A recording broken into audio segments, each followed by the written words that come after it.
Hello friends, मेरा नाम सामी आलम इफ्तिकार है। मैं असम के एक छोटे से गांव से हूँ और अरुणाचल में इंजीनियरिंग कर रहा हूँ। बचपन से मुझे ट्रैवल करने का शौक़ था।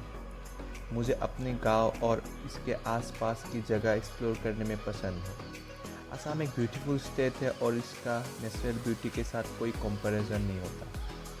कैसे अकेले हो या पापा की स्कूटी या अपने दोस्तों की गाड़ी में, जहाँ भी जाता हूँ अपनी मोबाइल से ही वीडियो शूट करता हूँ। तभी सिक्किम ट्रिप में मेरे दोस्त अनिकेत ने बोला तू ये सब वीडियो यूट्यूब में डाल दे और लोगों को दिखा।